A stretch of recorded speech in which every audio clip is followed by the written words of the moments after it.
Hello student. So good morning to all of you. So today we are going to study about the grammar, English grammar. हम हर चीज़ों को बार बार पढ़ते हैं, but कहीं ना कहीं कुछ ना कुछ कमी रह जाती है। बट इस बार हम ग्रामर के पोर्शन को बेसिक से और स्क्रैच से स्टार्ट कर रहे हैं, ठीक है। उसमें हम हर चीज़ों को पढ़ेंगे एकदम अच्छे से, उसमें मिस करने की कोई गुंजाइश नहीं होगी। और साथ हम प्रैक्टिस भी करेंगे और थोड़ा सा अलग वे में पढ़ेंगे। हम ज़्यादा चीज़ों को लेकर के बहुत कॉम्प्लेक्स नहीं करेंगे, उसको थोड़ा सा अच्छे से पढ़ाई करेंगे, ठीक है। तो चलिए हम स्टार्ट करते हैं आज का सेशन। सो आज के सेशन में हम बात करेंगे सेंटेंस की, कि सेंटेंस क्या होता है, ठीक है। और उसके ऊपर हम प्रैक्टिस भी करेंगे। तो सबसे पहले हम जब बात करते हैं सेंटेंस की, तो यहाँ पे कुछ चीज़ें आती है कि जैसे व्हेन वी स्पीक या राइट वी यूज वर्ड्स, है ना। यहाँ पे आप देख सकते हैं इसको, कि जब हम किसी चीज़ों को, ये देखिए, ये है ना, व्हेन वी स्पीक या write we use words. Words कहाँ से आते हैं? ये लेटर्स से वर्ड बनते हैं, ठीक है। तो जब हम किसी चीज़ की बात करते हैं या लिखते हैं, किसी चीज़ के लिए कुछ बोलते हैं, तो उसमें हम वर्ड्स का यूज करते हैं, right. Way generally use the words in group, है ना। और हमेशा हम वर्ड को क्या करते हैं, एक ग्रुप के में यूज करते हैं। अकेला ऐसा नहीं होता कि एक वर्ड को यूज किया जाता है। कभी कभी यूज किया जाता है जो अपने आप में एक मीनिंगफुल होता है, ठीक है। तो उस ग्रुप को क्या कहते हैं, तो चलिए देखते हैं। जैसे ये ग्रुप की जब बात करता है यहाँ पे, तो देखिए ग्रुप है you are going to play today, है ना। तो आप आज खेलने जा रहे हो। जैसे लेट से कि अगर हम बात करते हैं, है ना, कि जैसे आपको हम बता दें कि जैसे यू का मतलब क्या हो गया, तुम, है ना। प्ले का मतलब क्या हो गया, खेलना, ठीक है। तो यू और प्ले हो गया, ये दो चीजें हो गई। हाँ, तो हम बात कर रहे थे सेंटेंस की, ठीक है। तो सेंटेंस अभी समझ में आया कि जब जैसे यहाँ पे हो गया, ये प्ले हो गया। अभी हम सभी को हमने एक ग्रुप में डाल दिया। Are you going to play today, यहाँ हम ऐसा लिखे, you are going to play today, है ना। ये भी बोल सकते हैं, या we are playing, we are play. तो ये सारे जो सेंटेंस है, एक तरह से आपको कंप्लीट मीनिंग दे रहे हैं, है ना। ये ग्रुप ऑफ जो वर्ड्स है, ये कंप्लीट मीनिंग दे रहे हैं। तो सेंटेंस का डिफिनेशन क्या हो गया, a group of words which, हाँ देखिए यहाँ पे, a group of word which makes complete sense is called sentence, है ना, ए सेंटेंस। तो एक ऐसा ग्रुप, वर्ड्स का एक ऐसा ग्रुप जो क्या हमें कंप्लीट मीनिंग दे, कुछ ऐसा बताए कि हाँ कुछ हो रहा है जो समझ में आए, कंप्लीट मैसेज दे, उसको हम क्या बोलते हैं, सेंटेंस बोलते हैं। एग्जाम्पल यहाँ पे देख सकते हैं, he is a good boy, sorry, है ना, ये बॉय होगा, तो he is a good boy. तो ये क्या, he is a good boy. आपको समझ में आ रहा होगा। तो इसी तरह से हम आगे बढ़ते हैं थोड़ा सा।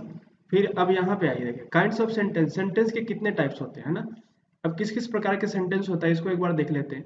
तो एक सेंटेंस को हम टाइप्स होता है जो बोल सकते हैं, दोज विच मेक्स स्टेटमेंट या एसर्शन, है ना।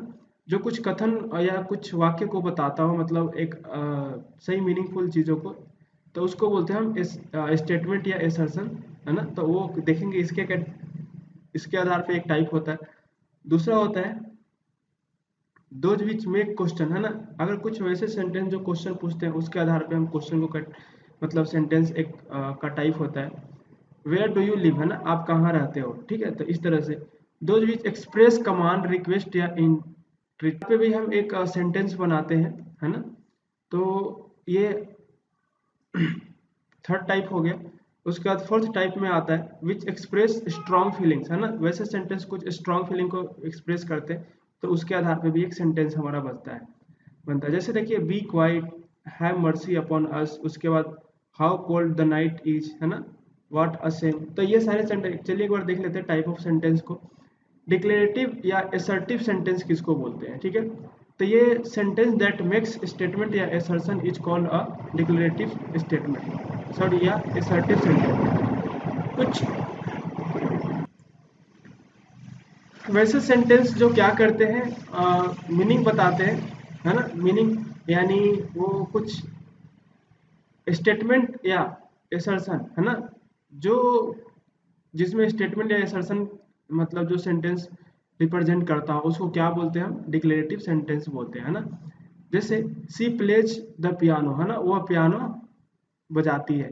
प्रिया इज 8 ईयर ओल्ड, हाँ 8 इयर्स ओल्ड, तो प्रिया 8 साल की है ना। तो इस तरह से हम चीज़ों को देख सकते हैं कि ये मीनिंगफुल, जब कोई सेंटेंस मीनिंगफुल हो तो उसको क्या बोलते हैं, असर्टिव, है ना। या सिंपल सेंटेंस भी इसको बोल सकते हैं। इंट्रोगेटिव सेंटेंस क्या होता है, a sentence that ask a question is called interrogative, है ना। जो सेंटेंस क्वेश्चन पूछता है उसको हम क्या बोलते हैं, इंट्रोगेटिव सेंटेंस बोलते हैं। जैसे what kind of music do you like, आप किस तरह के म्यूजिक को पसंद करते हैं, है ना। तो देखिए यहाँ पे क्वेश्चन पूछा जा रहा है, व्हाट काइंड ऑफ मतलब आप किस प्रकार के म्यूजिक को पसंद करते हैं, उस वो पूछा जा रहा है आपसे। तो यहाँ से आपसे क्वेश्चन पूछा जा रहा है। जब इंट्रोगेटिव सेंटेंस होता है तो उसमें हम क्वेश्चन मार्क लगाते हैं, तो ये आपको नहीं भूलना है, ठीक है। एसर्टिव सेंटेंस में हम पॉइंट्स लगाते हैं, ठीक है। बट यहाँ पे जिसको हम फुल स्टॉप बोलते हैं और ये क्वेश्चन मार्क लगाते हैं इसमें, ये याद रखना है। उसी तरह से आता है इंपेरेटिव सेंटेंस। इंपेरेटिव सेंटेंस का मतलब क्या हो गया, इस sentence that expresses a command या an entry entreaty is called an imperative sentence, है ना। तो कमांड या फीलिंग को बताता हो, क्लियर योर रूम, है ना। तो ये क्या है, एक कमांड हो गया कि आप अपने रूम की सफाई कर लो। कोई आपसे बोल रहा है वेट फॉर मी, कोई आपने बोला कि रुको मेरे लिए इंतजार करो, है ना, तो वो आपको बोल रहा है और मतलब एक तरह से रिक्वेस्ट कर रहा है कि हाँ आप रुकना मेरे लिए, प्लीज बी क्वाइट, है ना, कृपया आप शांत हो जाओ। तो ये सारे सेंटेंस तो एक तरह से ऑर्डर या कमांड या कुछ रिक्वेस्ट कुछ भी आ, मतलब इस तरह के आइडिया सेंस को एक्सप्रेस करता है। तो उसको हम क्या बोलते हैं, इंपेरेटिव सेंटेंस। समझ में आया। तो डिक्लेरेटिव मतलब स्टेटमेंट बताता हो, कोई सिंपल सा सेंटेंस हो जो मीनिंगफुल हो। इंट्रोगेटिव में हो गया कि क्वेश्चन पूछता है। इंपेरेटिव में हो गया कमांड बढ़ाता है। एक्सक्लामेटरी में क्या हो जाता है, a sentence that expresses strong feelings is called exclamatory sentence, है ना। तो ये क्या करता है, स्ट्रॉन्ग फीलिंग को बताता है, मतलब आप क्या महसूस कर रहे हो, आपके अंदर क्या चल रहा है, वो चीजों को बताता है। जैसे शट द फ्रंट डोर, है ना, उससे oh no this is not good, है ना, ओह। तो ये sorry shut the front door, ये आपका इसमें नहीं आएगा, एक सेकेंड। जैसे यहाँ पे हो गया आपका oh no this is not good, है ना, यह सही नहीं। ओह नो मतलब हम थोड़ा सा वैसे एक्सप्रेशन के साथ बोल रहे होते हैं, है ना। तो हमारे हमने फील किया वाओ वंडरफुल। तो एक्सक्लेमेटरी में आपको याद रखना है कि इसके लिए हम एक साइन का यूज करते हैं, है ना। तो एक्सक्लेमेटरी का ये साइन है, आपको जब भी सेंटेंस लिखे तो इसको यूज जरूर करें। ओके, तो आई होप आपको ये समझ में आ रहा होगा, ठीक है। चलिए अब हम कुछ देखते हैं अगला जो हमारा जो टॉपिक है। अगला जो टॉपिक है हमारा वो है सब्जेक्ट एंड प्रेडिकेट, ठीक है। ये हो गया। अब इसमें क्या कर रहा है, when we make a sentence, जब हम कोई सेंटेंस बनाते हैं, ठीक है, when we make a sentence we name some person या थिंग।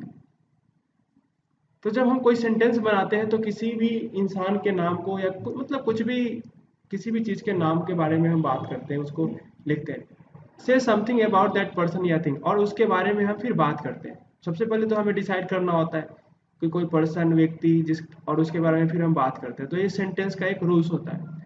इसी को हम एक तरह से समराइज कर सकते हैं इस पूरे दो स्टेटमेंट को, कि in other words we must have a subject to speak about and we must say या predicate something about that subject, है ना, उसके बारे में कुछ ना कुछ हम जरूर बोलें। तो इस तरह से हो गया सब्जेक्ट का। अब जैसे hence every state sentence has two part, अब इस तरह से हम क्या बोल सकते हैं कि सेंटेंस के पास दो पार्ट्स होते हैं, है ना। दो पार्ट्स हो गए, क्या क्या पार्ट्स हो गए आपके पास, the part which name the person या thing we are speaking about this is called the subject, है ना। जिसके बारे में हम बात करते हैं उसको हम सब्जेक्ट बोलते हैं। इसको हम हिंदी में क्या बोलते हैं, कर्ता, ठीक है। और उसी के बाद the part which tells something about the subject this is called the object, called the predicate of the sentence, है ना। तो सब part which tells something about the subject, है ना, और जो पार्ट हमारे सब्जेक्ट के बारे में कुछ बता रहा होता है उसको क्या बोलते हैं, प्रेडिकेट, है ना।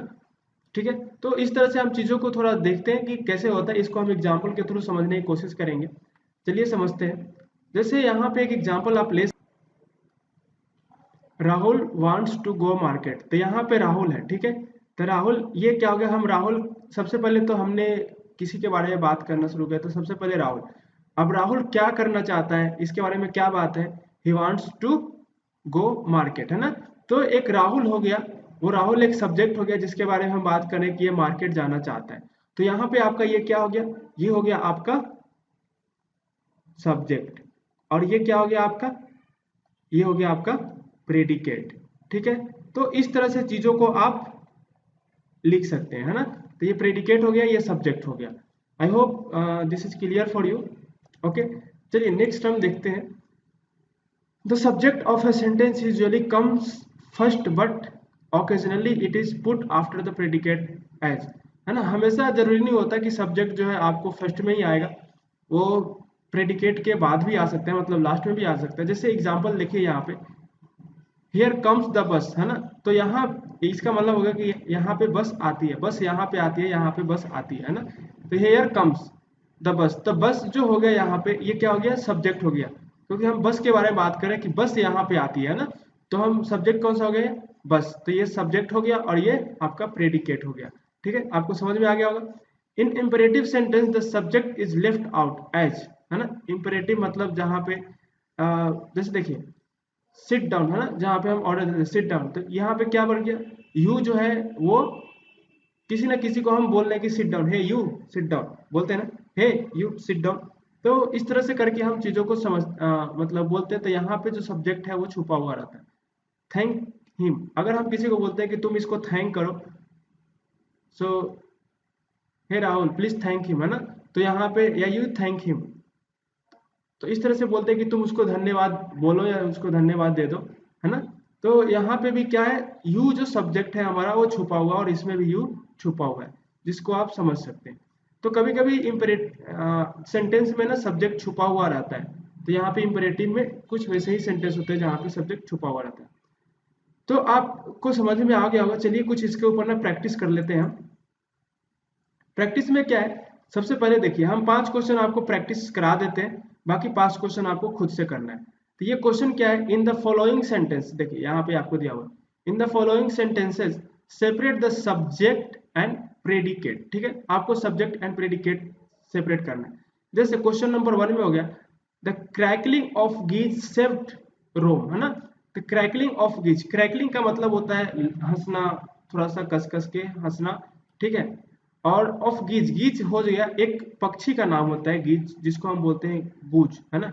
गूज एक पक्षी है जिसके बड़े बड़े नेक होते हैं, और उसके पैर भी बहुत थोड़ा बड़े बड़े होते हैं, पानी में रहता है। तो इसका जो प्लूरल फॉर्म है, ठीक है, ये प्लूरल फॉर्म, ये प्लूरल फॉर्म हो गया गीज, ठीक है। तो गूज और गीज हो गया। यहां से आपको द क्रैकलिंग ऑफ गीज से रोम, है ना। तो इस तरह से आप इस चीजों को देख सकते हैं, द क्रैकलिंग ऑफ गीज सेव्ड रोम। तो ये गुज पक्षी का नाम है और इसका प्लूरल फॉर्म गीज हो गया। तो एक तरह से जो हम यहाँ पे किसके बारे में बात करें, द क्रैकलिंग ऑफ गीज के बारे में बात करें, सेव्ड रोम।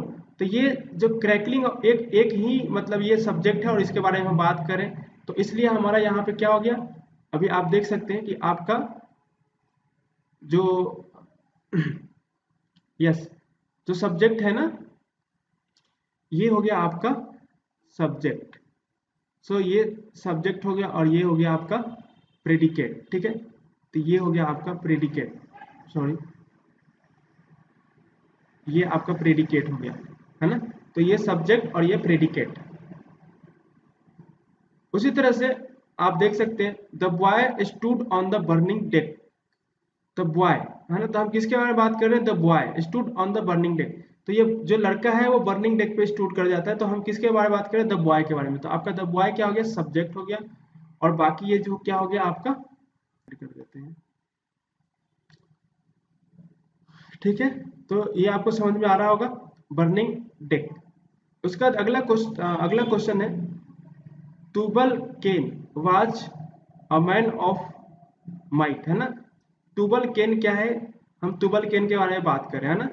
तो वो क्या है, एक मैन ऑफ माइट है, ठीक है। तो ये तुबल केन आपका क्या होगा यहाँ पे, ये सब्जेक्ट हो गया और ये हो गया आपका प्रेडिकेट। ठीक है, उसी तरह से stone walls do not make a prison, है ना। स्टोन वॉल, तो हम किसके बारे में बात करें, स्टोन वॉल जो है वो प्रिजन को नहीं बनाता, एक तरह से जेल जो होता है ना, तो जहाँ पे कैदियों को रखा जाता है तो वो होते हैं। ठीक है, तो स्टोन वॉल जो है ना उसको नहीं बनाता है। ठीक है, तो हम स्टोन वॉल के बारे में बात करें। उसके बाद आता है the singing of the birds delight us, है ना। तो किसके बारे में बात करें, the singing of the birds. तो सिंगिंग ऑफ द बर्ड्स क्या करते हैं, डिलाइट अस। तो यहाँ पे सब्जेक्ट क्या हो गया आपका, सब्जेक्ट हो गया आपका singing of the bird and ये हो गया आपका प्रेडिकेट। ठीक है, आपको ये आपको समझ में आ गया होगा।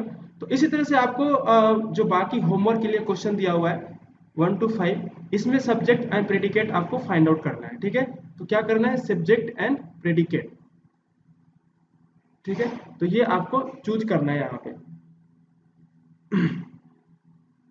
तो आपको करके इंग्लिश के कॉपी में करना है। I hope this will be clear for you.